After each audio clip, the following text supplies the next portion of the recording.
It's the Week 7 recap. The Week 7 recap, and we will go through all of the scores now. We'll scroll down here. You take a look at week number 7.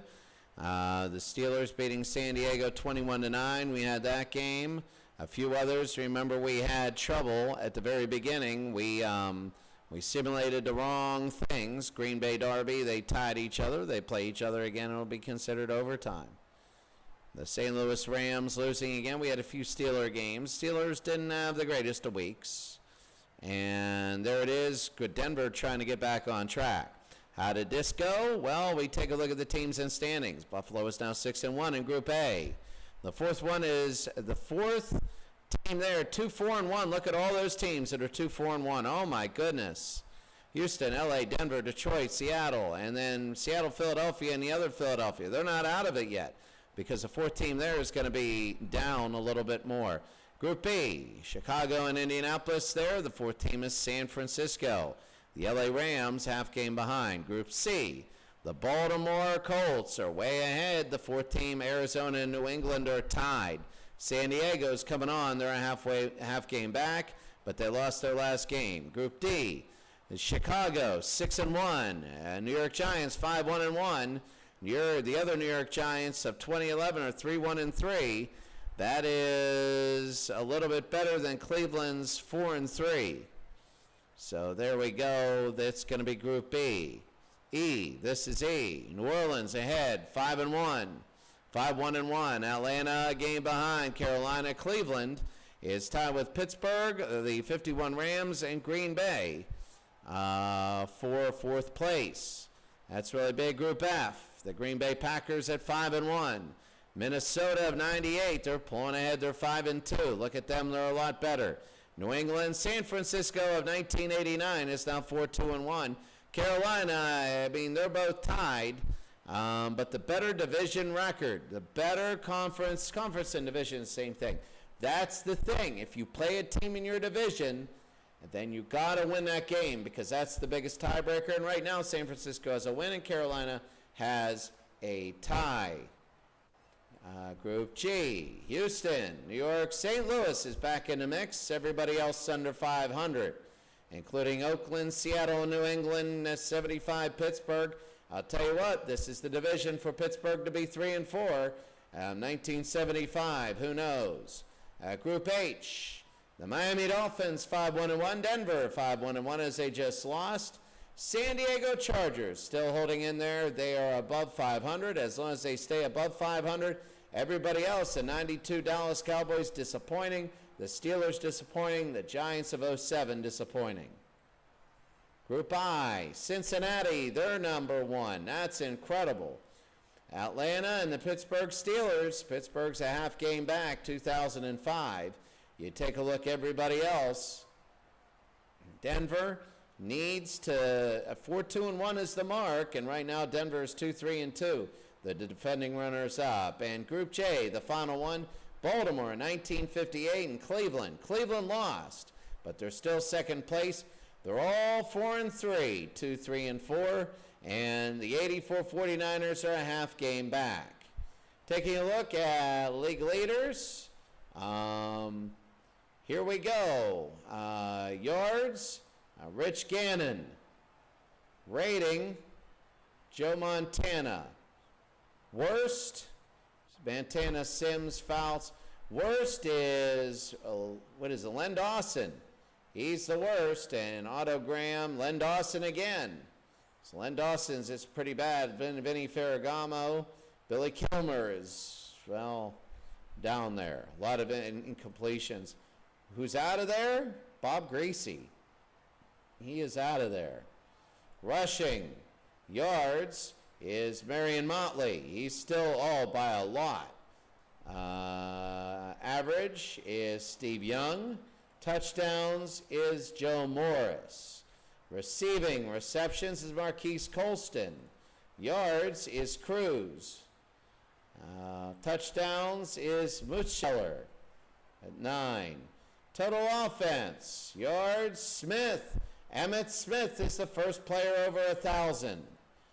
And Jerry Rice and Mutscheller are tied with 9 touchdowns. Defense, Costello with tackles. Gerald Hayes is up to 80. Costello for Cleveland taking the lead. Sacks, Lalo Zato for the LA Raiders. Interceptions, Davis with 5. Fumble recoveries, Bonacone, Johnson, Hendricks, and White. And still nobody with 2 defensive touchdowns. Field goals, most attempted, Matt Stover, the best percentage. There's 3 left. 3 left that are all 100. Gould, Graham, and Hauschka. Wow, I'll tell you what, 3 left. 2 will be the last one. The worst kicker is Knight, Myra. Oh, Myra's absolutely horrible. And Turner. And then it goes from there. No Roy Jarella. That's got to be big. The longest field goal, 63 by Elam. And the most points, Gary Anderson from Minnesota, 82. Look at him, 21 and 22, really good. Punter Clark with 59 of the Rams. The average is Bosher for Atlanta. Full Hedge does not have the amount of punts anymore. He's 2 punts down. Inside the 20 is still Full Hedge. Kick returners, the average is still Preston Pearson at 46-3. Then Horn, Thomas Roby, and then it goes down the touchdowns. Gerald McNeil, he has 3, and Horn. And also Preston Pearson for Baltimore. The punt returns, the average is, well, Mel Gray is incredible. Mel Gray, very good, and Kevin Martin, I guess it's Kevin Martin, for Houston with 3 touchdowns off punts. That is incredible. So looking at team stats now, you have total offense. Rushing is Miami by almost 190 yards. That is 190 yards. Passing, the New York Giants, still the number 1 passing team by 13 yards over 0-2 Oakland. 0-2 Oakland just let it rip. Total yards by 12 yards. 0-5 Seattle beating 0-4 Philadelphia. Number of touchdowns still San Francisco. And 2 teams have broken the 200-point barrier, the Minnesota Vikings and the 82 Redskins. The 82 Redskins are very, very good. Defense-wise, leading rushing defense, the Chicago Bears. Very, very good. Look at them go. You can see them, everybody stacking up. Cleveland looking good too. The pass defense, San Diego of 06. Minnesota, Chicago, Green Bay, the Giants, and Houston. Total defense, Chicago, Minnesota, Houston, and the LA Rams. Both Minnesota 69 and 76. You go to the worst defense, it's 98 Minnesota. What a difference 40 years makes. Total number of points given up, the best. Houston, Miami still have not given up 100 points. San Diego has given up 215. They're the worst, and they're at 500. Sacks, Washington of 1987. They have the most sacks.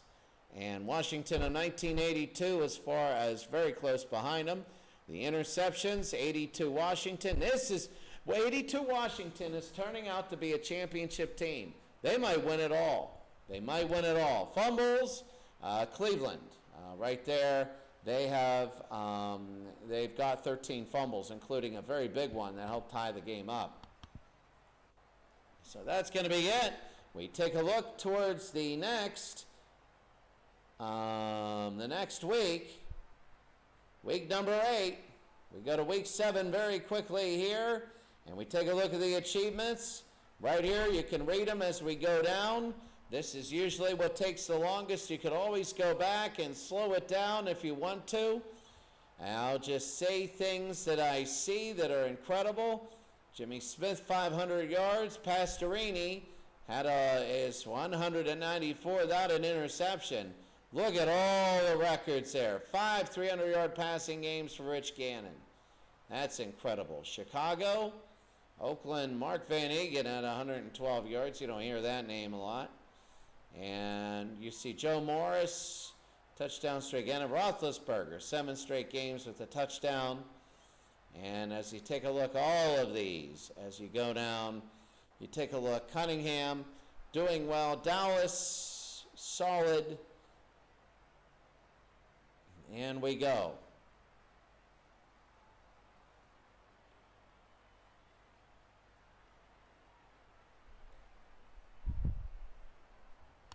Philadelphia.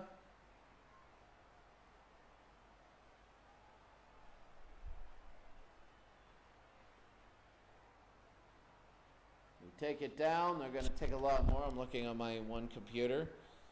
Here's Cincinnati, Boomer Esiason. 4 100-yard rushing games for Marion Motley. That's incredible. Drew Brees over 2,000 yards. That's good.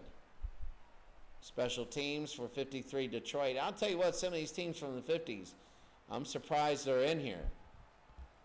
I am really surprised. You know, Unitas was a great quarterback. You know, the 50s were when teams really started, the late 50s, the early 50s. That's why it shocked me. I thought the 1950s, I thought Detroit was going to bomb out, but they haven't. 75 Pittsburgh, not really too much. New England, looking all right there. Atlanta, offense has scored in 7 straight games. There you see 221 passes for Bledsoe, but they only won 1 game. 221 without an interception. So Hines Ward had 100-yard games, 4 straight games, and no good. Edelman is 4 games now. 4 touchdowns for Peyton Manning. Peyton Manning's incredible now. 16 games. Look at 61 Houston. What was it? Quarters without an offensive touchdown ends at 8. They still lose. That was Houston. New England, I'll tell you what, they pulled the upset. Karzar for a touchdown pass, 7 straight games. Dickey now 119 without a fumble. And there you see everything else. So Kurt Warner for Arizona. I don't want to be near Arizona if if they make the playoffs. So let's take a look. Buffalo, Green Bay, they start out. We look, 82 Washington, 81 Cincinnati. That's looking good for our first game, maybe. We take a look at other games. 85 Bears, 06 Bears, with those 2 big games.